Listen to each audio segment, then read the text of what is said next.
বাগবাজার মানেই সেই ঐতিহ্যপূর্ণ মায়ের বাড়ি, আর বাগবাজার মানেই পতিতপাবনী গঙ্গা।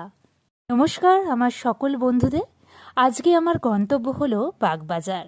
বাগবাজারে মায়ের বাড়ি এবং মায়ের ঘাট আজকে আমি আপনাদেরকে দর্শন করাবো এবং মায়ের বাড়ির নানা ঐতিহাসিক ঘটনা আপনাদের সঙ্গে শেয়ার করব।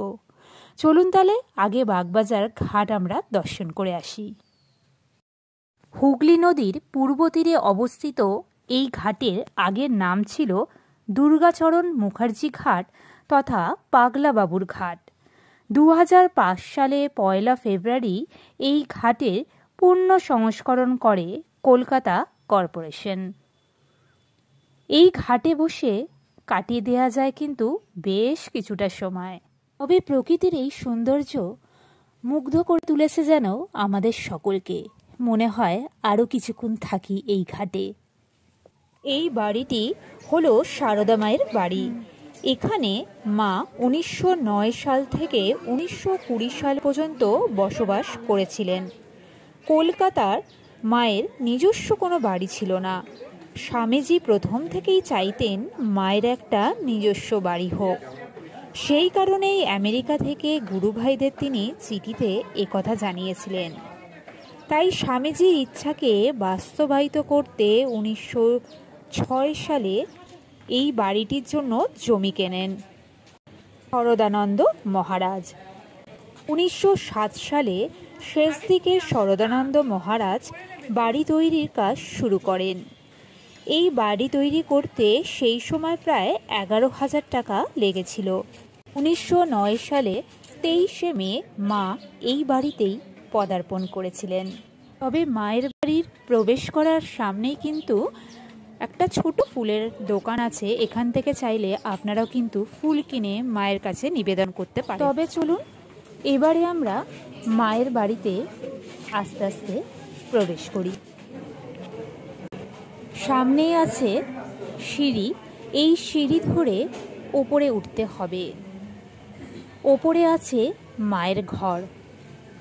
তবে আর একটা কথা বলি, যে 23 মে মা যে এই বাড়িতে পদার্পণ করেছিলেন, সেই দিনটিকেই কিন্তু প্রতি বছর মায়ের শুভ পদার্পণ দিবস হিসাবে পালিত হয়।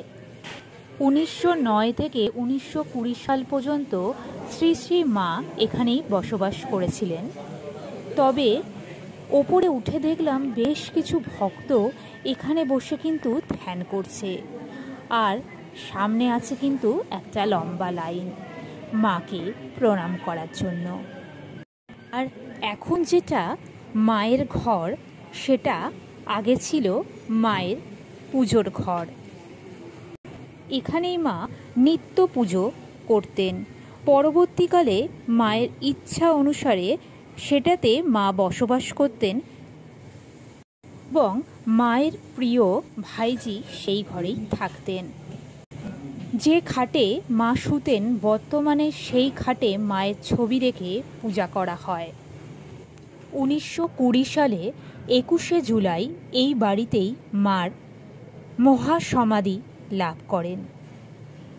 মায়ের বাড়ি যেখানে এসে পাওয়া যায় পরম শান্তি, যেখানে এসে মনের অনেক যন্ত্রণা দূর হয়, যেখানে আসলে চোখের জল বাদ মানে না।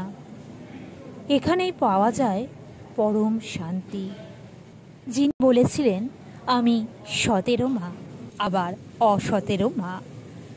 ঠাকুরের সিংহাসনে যেখানে ঠাকুর রাখা আছে, যেটা রূপোর সিংহাসন, যেখানে বসে মা পুজো করতেন। তবে মায়ের ঘরের পাশেই রয়েছে স্বামী শারদানন্দ মহারাজের ঘর। এই হচ্ছে স্বামী শারদানন্দ মহারাজের ছবি। তবে মায়ের এই বাড়িতে এসে মনের কিন্তু আলাদা শান্তি উপলব্ধি করা যায়। তবে মায়ের বাড়িতে আছে কিন্তু পরম শান্তি। এতদিন সেটা শুনেছিলাম, আজকে নিজে এসে সেটা উপলব্ধি করলাম। তবে মাকে প্রণাম জানিয়ে এবার আস্তে আস্তে নিচের দিকে নেমে যাব। তবে আপনাদের কেমন লাগলো আজকের ভিডিওটা? ভালো লাগলে অবশ্যই জানাবেন। তবে আজকের মতো এখানে বিদায়। সকলে ভালো থাকবেন। নমস্কার।